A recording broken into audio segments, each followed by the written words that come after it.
guys, we just finished week 2 build, and so we wanted to show you a little bit about our progress and how our garage is set up. So as you can see here, we are able to fit a car in our garage so far at week 2, and we did have the quick build, so some of the parts came assembled. If you do the flat pack, then you'll have a lot more boxes than we had, and so make sure you have plenty of space. We have a 3.5 stall garage, and you'll see what I mean by half in a moment. So we are able to still fit a car in our garage. And as you can see here, we have this empty space, some of it empty, some of it has some parts in it. This is kind of where we organize our parts when we open a box. So this is our parts that are ready to be worked on. There's a box sitting here, you can see. We've got our regular garage things. We didn't really have to move a lot inside. We were still able to even fit like bag chairs and things like that. This is why I said we have a half stall garage, or a 3.5 stall garage, because our tandem garage also includes our stairs, so we lose a little bit of space there. Up here you can see that we mounted some just basic, I think those are 2x4 pieces of wood, with some poles and a little bit of protection underneath there. And as we built over the last 2 weeks, we just plopped those up there, and they're hopefully there for safekeeping. We are in Texas, so we don't have to worry about earthquakes. Over here we've got another makeshift stand here, so you can see we've built quite a few pieces. None are completely filled. We haven't completely finished. We haven't filled the rivets with the epoxy, but we've been making a lot of progress on a lot of different little pieces. Making progress makes it feel less monotonous. I did a lot of the peeling, the deburring, the washing, scrubbing, and so when you get to start to put the pieces together, it really makes it feel like you're making good progress. You can see there's a big box here. We only had one box this size if you're thinking about how much space you need. A lot of boxes that long size. And again, we did the quick build. Our wings came assembled for the most part. We'll have to add some different pieces on there, stabilizer pieces, if that's the right word. And then our fuselage. Close enough. It's not the right word. Our fuselage here also came mostly pre-assembled. We were supposed to get the doors, but they had to get the kit out for some reason, and so they're going to ship those later. You can see we've got one of our boxes stored underneath there.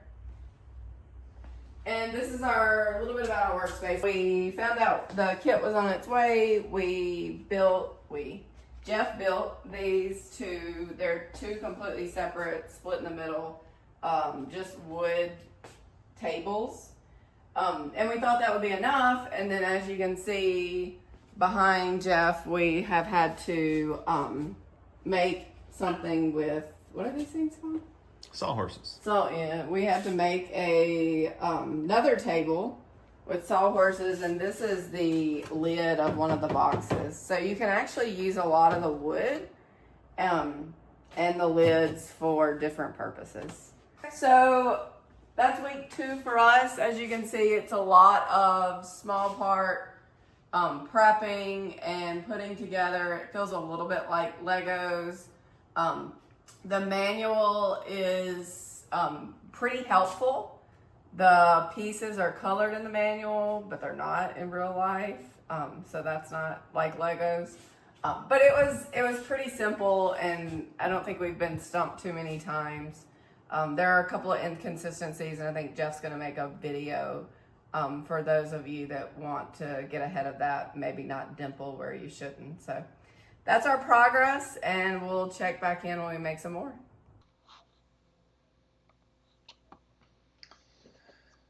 So day 8, we worked on the elevator some more, worked towards finishing that. We ended up blocked by a missing piece in the kit that's necessary before you can put the skins on. So did a little bit of research on that, concluded we did indeed have a missing piece. It was not in the packing lists or in the inventory, but it is in the KAI as a required part. So just something that happens occasionally with these kits as the changes are made to the design and don't quite make it into the packing list. So while we wait for that, we continued with what we could, putting together some of the sub components of the elevator. Here I'm fussing with the trim tab and getting the angles bent correctly on that piece so that it would fit together. After that, we moved on and cracked open the wing kit. The wings come fully assembled in the quick build, but some parts like the wing tips, the landing lights, a couple of other components need to be installed. So we started working on that. While Holly was getting those parts prepped, the wiring arrived for the rudder that had been missing from that component. So we went ahead and fished the wire through, not the rudder rather, but the vertical stabilizer before continuing with some of the prep of the parts for the wing kit. After that, doing a little bit of research, watching some videos, reading through the manual on the steps for construction of the wing kit parts.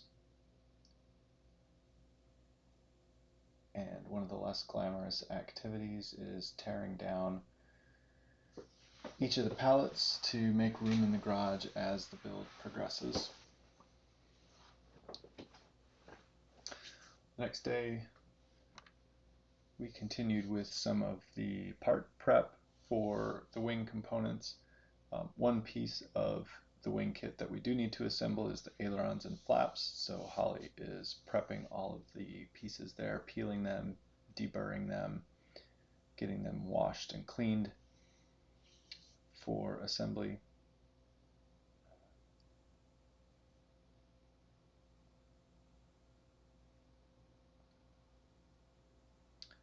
We did find that some of the wing parts, particularly the ailerons and flaps on the leading edge of the ailerons and flaps, they were not dimpled, even though with the quick build we did order the pre-dimpled or pre-dimpling for the skins and ribs.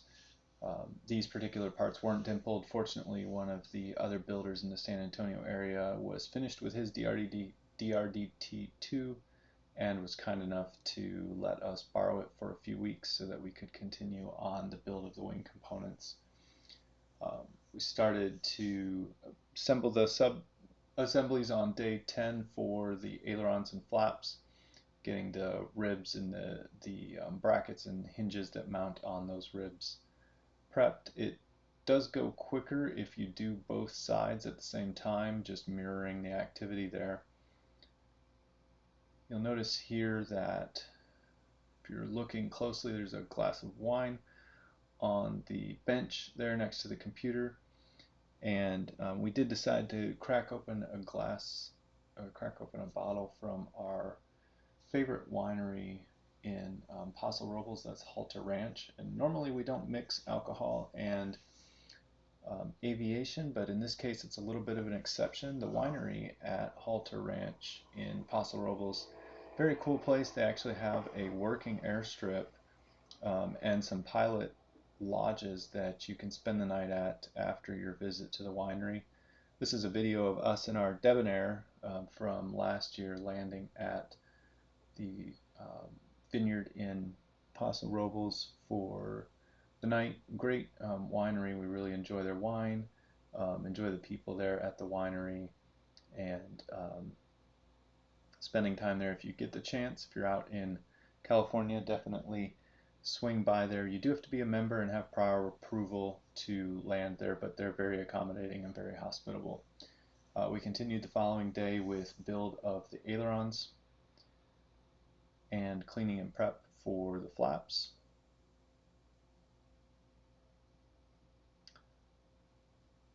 And we'll take a quick look, a close up here at the flap assembly process.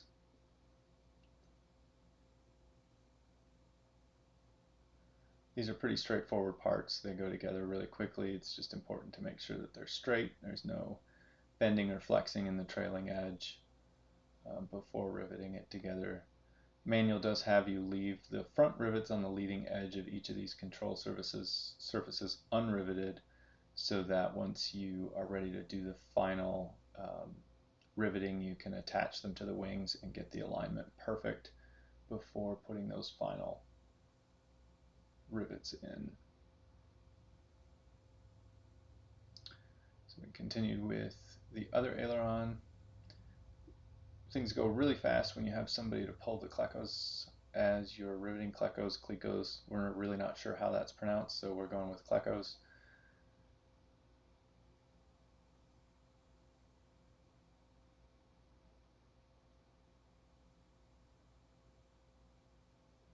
And once we got those skins riveted, it was time to move on to the next step, which was the ailerons, or rather the flaps.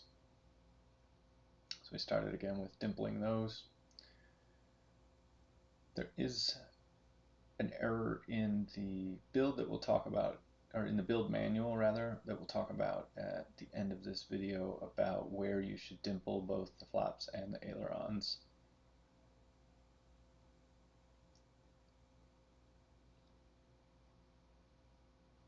And these, like the ailerons, fit together pretty quickly. Nothing too tricky about them.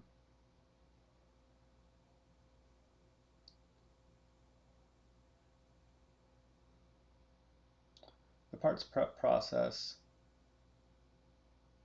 consists of peeling the parts, deburring them, and then cleaning them. Once you peel them, though, you've peeled off the part number. So what we found works really well is to immediately write not the part number on the part itself, but take a marker and write the number that is used in the build manual to identify that part in the diagrams on the part number.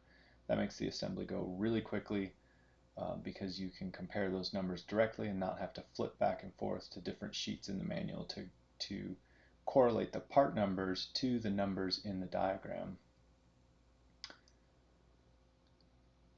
Deburring the skins can take a little bit of time if you're being meticulous and going over each hole with the deburring tool and making sure there's nothing, but really the parts are so well produced that there's very little burring. It's almost more of a peace of mind thing to just give them a quick pass with the deburring tool. We'll scrub with some simple green aircraft solution and Scotch-Brite, rinse and dry, and they're ready to begin assembly.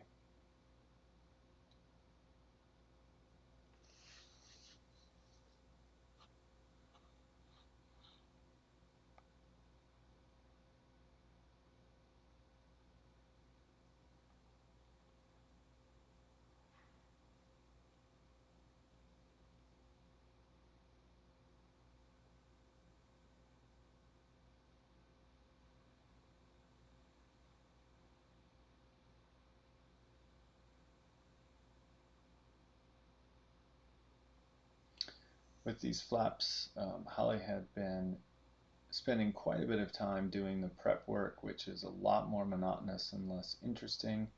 So she was happy to take over the rivet gun at this point and do some of the assembly on these pieces and take a break from some of the more tedious activities, time-consuming stuff.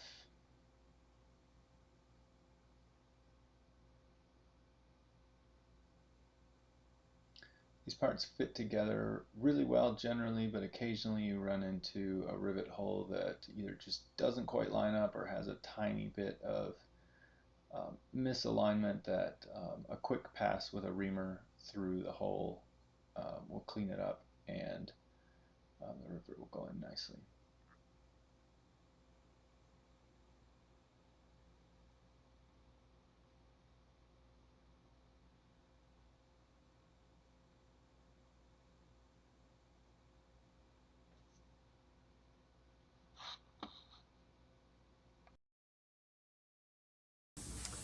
All right, I want to take a look here at an issue with the build manual.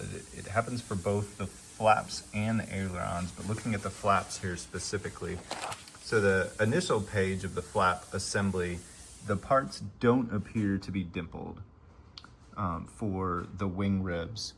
And there's a page afterwards with the dimpling detail, which appears to have been added later, because if you look at some of the older discussion on the internet, they didn't dimple these holes on the flap skin or the aileron skin, but there were some clearance issues once the flap was connected to the wing. So the error that I want to point out here is rib 8, which goes in this location on the wing. The instructions are to dimple the first flange through the fourth flange on rib number 8. And if you look over at the skin itself, there are 4 dimples, but then there's another hole right on the edge of the skin as well. So if you take a look at the part itself, if you were to dimple that first hole, where this part fits into the skin itself, that first hole is this hole right here, which is not dimpled. So what you should do on rib number 8 is dimple the second hole through the 5th hole so that it matches up with what's on the skin. There's another rib on ailerons with this same issue, and unfortunately I didn't write down which one it is before doing that, but if I can find that out, I will put the notes in the comments of the video.